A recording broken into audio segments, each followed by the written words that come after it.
जी, absolutely, लेकिन उससे एक स्टेप पीछे आ जाते हैं। मैं उस पर्सपेक्टिव से आपसे बात करना चाहता हूँ कि हो क्या रहा है। The way they are doing इस वक़्त 20% लोगों को भी ये नहीं पता होगा कि वीपीएन रजिस्ट्रेशन कहाँ हो रही है, कैसे हो रही है। हम्म।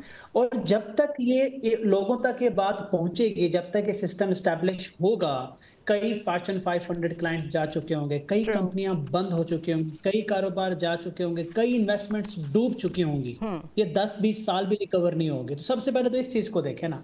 अब आ जाते हैं कि अज़्यूम कर लेते हैं कि वीपीएन रजिस्ट्रेशन स्मूथली हो गया।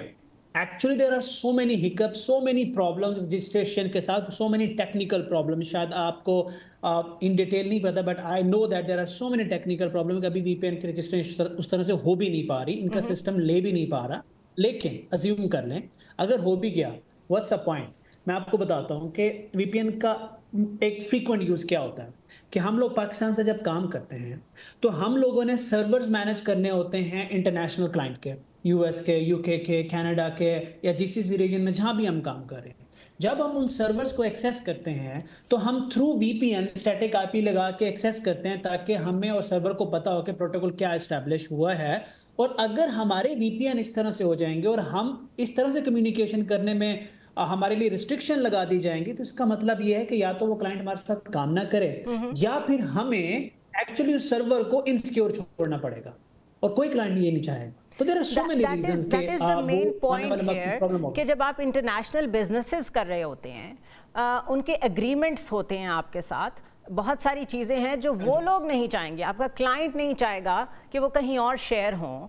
तो जब पाकिस्तान जैसा मुल्क, मैं एग्जांपल दे रही हूँ और बड़ा एक ले मैन के तौर पे आपसे क्वेश्चन कर रही हूँ, जब उन्हें ये पता चलेगा कि यहाँ के वीपीएन्स तो कॉम्प्रोमाइज्ड हैं, let's put it this way, तो would that be okay with them? और मैं आपको बताऊं कि ये हम तो शायद हमारा तो वो डेटा सेंस इतनी स्टैब्लिश नहीं हुई ना। डेटा के बारे में जो इनसिक्योरिटी बाहर के ममालिक में पाई वो जाती तो है, वो बहुत उसका तो हाइपर 1% भी हमारे सेंसिटिव पास हैं। नहीं है। They are very sensitive. Yes. They are very sensitive. और एक बात, प्रॉब्लम ये है कि इस वक्त ना, अगर आप पिछले 40 साल उठा के देख लें, 50 साल उठा के देख लें, जब से इंटरनेट आया है, इस वक्त ग्लोबल कंपटीशन पीक पे है। कि जब हम कहीं जा रहे होते हैं, तो इतना स्ट्रिक्ट कंपटीशन है, इतना सख्त कंपटीशन चल रहा है कि इतनी सी बात पे आपको उठा के बाहर फेंक दिया जाता है। ट्रू। और हमारे पास इंटरनेट ही नहीं है, और हमारे पास एक्चुअली क्लाइंट को देने के लिए सिक्योरिटी नहीं है। विच इज तो द इस बेसिक कंपटीशन थिंग, में क्या आप एक्सपेक्ट करते विच हो? Is the very basic thing. हाँ जी। तो आपको क्या लगता है कि गवर्नमेंट ये सब क्यों कर रही है? क्या डायरेक्शन है? हम तो we are asking political questions all the time और हमारी अंडरस्टैंडिंग पॉलिटिकल है, but what do you think कि इसके जरिए से असल में क्या हासिल करने की कोशिश की जा रही है?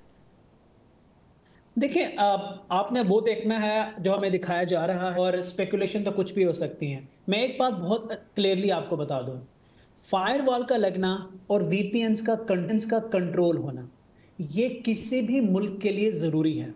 ये बात आप सबको, हम सबको समझनी चाहिए, क्योंकि ये हमारी कौमी सलामती के लिए जरूरी है। ट्रू। अब यहाँ पे सवाल दो पैदा होते हैं।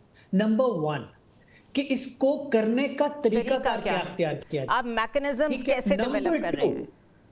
एग्जैक्टली, एंड नंबर टू, कि क्या वाकई ये कौमी सलामती के लिए इस्तेमाल होगी।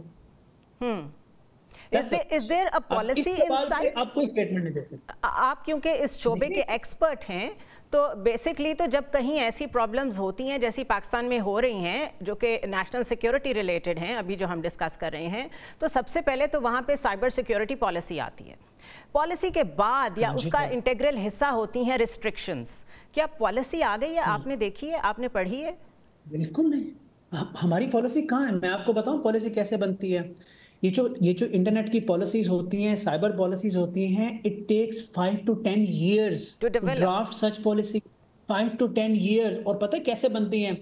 हम जैसे लोगों को, जो आईटी में बैठे हैं, जो फ्रीलांसिंग को हेड कर रहे हैं, हर डिपार्टमेंट्स को मिलाया जाता है, कैलिबर के टॉप कॉम्पिटेंट लोग इंटीग्रेटेड टॉप इदारों में होलिस्टिक बिठाए पिक्चर के जाते हैं, साथ। बाहर से कंसल्टेंट बुलाए जाते हैं। ट्रू। ट्रू।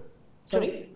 तो हम क्या तो वो बॉटम्स अप कहाँ होता अप्रोच है? ले रहे हैं? हम पहले रिस्ट्रिक्शंस की तरफ जा रहे हैं and we actually don't care about the policy? देखिए, we are trying to fix the long term problem with a short term solution. Solutions. Fair enough. That's the short term perfect solution, I say explanation, I short think. Term solution, क्योंकि मुझे नहीं लगता कि ये infrastructure हमारा sustain कर पाएगा और ये मसला अगले चंद हफ्तों में दूर हो जाएगा। Okay, so what you are saying is कि जिस मकसद के लिए ये सारी ड्रिल की जा रही है वो मसला भी इससे हल नहीं हो पाएगा। नहीं हो पाएगा। देखिए, मैं कहीं से नहीं, so many reasons I'm saying this. अल्लाह करे कि सेंस प्रिवेल करे, अल्लाह करे ये हेल्प लें, अल्लाह करे ये लोगों की बात सुने, अपनी अप्रोच को चेंज करें, सिस्टमैटिक मैनर में जाएं, लोगों को ट्रांसपेरेंसी दें, कम्युनिकेट करें, हम वो कम्युनिकेशन और ट्रांसपेरेंसी क्लाइंट को दें और एक इंफ्रास्ट्रक्चर के थ्रू ये अचीव करेंगे तो एक्चुअली कौमी सलामती के लिए ये बहुत अच्छा है। But the way they are and doing even for the businesses and the investors, everyone